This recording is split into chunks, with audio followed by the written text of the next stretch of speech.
Sunsets over England, cutting sky and country into two.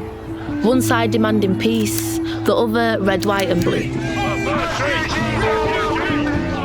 A road between us but miles apart when patriotism attacks. The left just want a free country, while the right, they just want it back.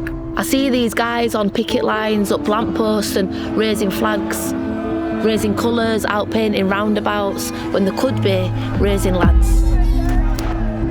Lads like Leon and lads like Lewis who think they're England's finest. One's great-granddad was an immigrant, one's mother is mostly Irish. Draped in St George, who was far from English to protect the girls and women, targeting innocent refugees, because what? They're blinded by the system.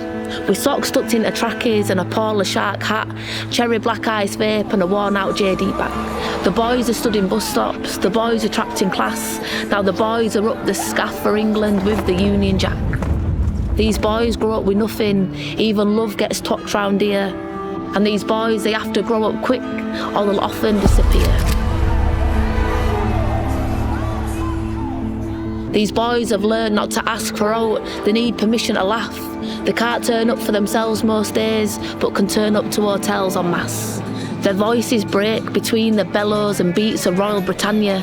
Red faces spit and rage for empire, flinging racist propaganda. Supping Stellas and throwing hands, it's a day out for the lads. Between Sweet Caroline and Get Them Out, they just want their country back. And Saeed is in the hotel, and he's got nothing too. And he knows of war, of grief, of pain, and that's just the card he drew. We have more in common than that which divides us is somehow ringing true, as his life is also dictated by power-hungry men in suits. A prayer mat sits on shit red carpets. It's a life he's hardly chose, making pasta in kettles and saying du'as in the same room that he washes his clothes.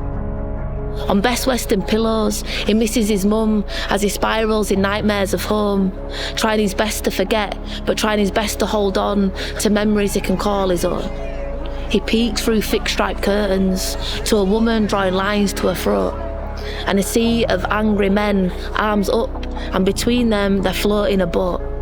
One man pretends that he's drowning, while another lad throws up a flare, and one man is beating his chest aggressively to show England how much that he cares.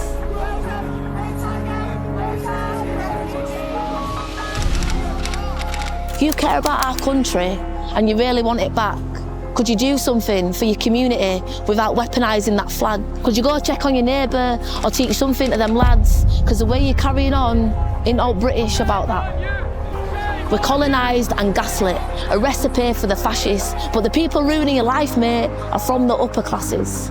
It's not the small boats or refugees on their 50 quid a week.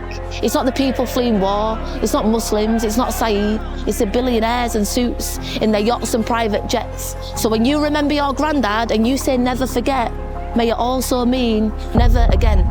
Because we're complicit in a live stream genocide, so lest we pretend.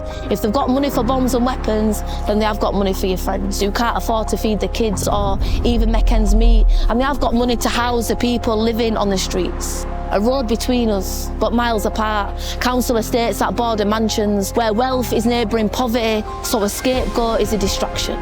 So when you're busy at the hotels, when you're busy raising flags, when you're busy not protecting women, when you're busy not raising lads, when you're busy targeting innocent people just to get your country back, when you realise they aren't the problem, who else will you attack?